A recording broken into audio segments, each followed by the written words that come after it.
Right, well, hello YouTube. You visit me again on the interwebs where I am test riding a bike which is not my own.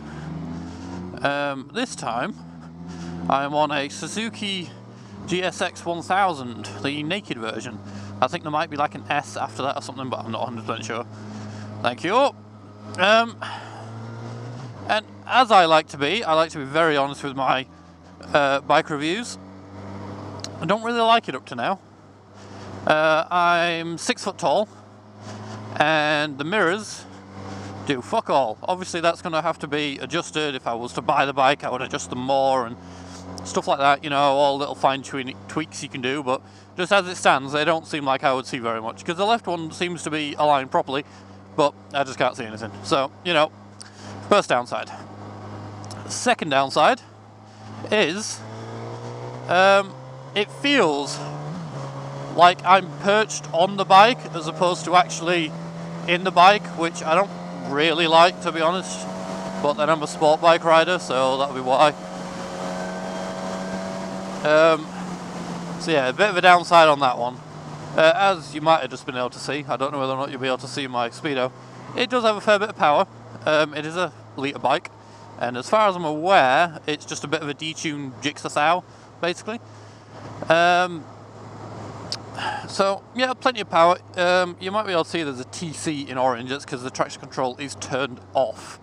The reason for that is because the guy was like, "Oh, I'll put traction control on for you." I'm like, "No, please don't. I'm used to riding old school sport bikes. I do not need it. I do not want this bike to feel like it's riding itself."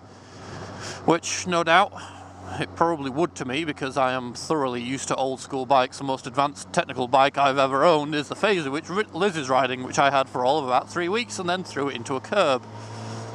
Then, you know, went onto the VFR and stuff like that.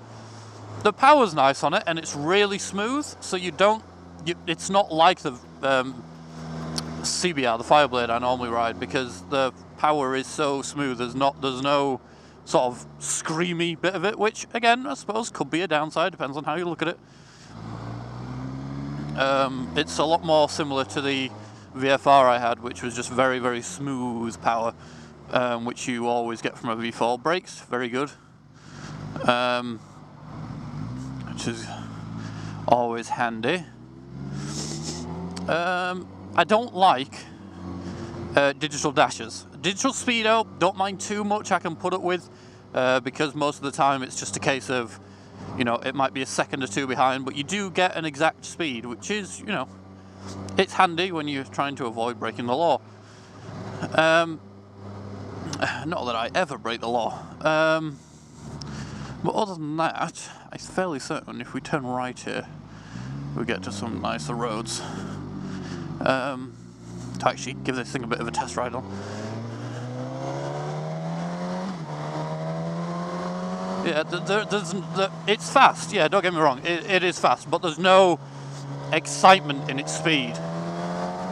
And, you know, there just isn't. It's too sort of linear, which I suppose a lot of people think is probably a good thing, but honestly, on a sport bike, I mean, I know this is naked, but on a sport bike, you want that sort of, oh my god, that bit was really powerful sort of thing. You know, you want that bit of excitement. So, it's alright, it corners decent enough. It's a naked bike, so you've got really upright bars, which mean you can thrash it around corners and stuff like that. It's quite user-friendly. This is literally the first time I've ridden this bike, and as you can see, I'm quite happy hooning about in the straights. I've got to slow down for corners still, because I actually don't know what tyres are on it, and I don't know how good they are. I don't really know, and I'm not 100% sure of what these roads are. But yeah, it's alright. It's raining. It's very, very slightly, so I'll have a slightly damp, wet track, road, whatever. But it sounds lovely, and it's stock, which is unusual. Sorry, I'm trying to see whether or not there is a point in which the acceleration feels fun, and there just isn't. Which is a shame, because with the power which this thing has, you would expect a little bit more fun. Liz is keeping it with me perfectly because she knows how to ride her bike. Oh shit, blind. Oh, wee. My dad used to live around here, so I do kind of know these roads, but it's been a very long time since I've been on them. Good job the brakes work, eh? Because I did not expect to bend. I think we're heading towards Hebden Bridge, if anybody knows where that is or has any interest in knowing. But anyway, overall, you've got all your electronic gubbins, traction control, all that sort of thing. Completely digital dash, not my thing, but I suppose some people are going to like it. You can probably change between kilometers and miles per hour and all that lovely stuff. But if not, then, oh well, tough. I'm apparently getting 99.9 miles per gallon, but I'm going to assume that that's live. Because, okay, if you can go, then are you going to go? Yes, you are. So we're going to have to overtake you. Which is fine, because I do know these roads now. Because... bye-bye.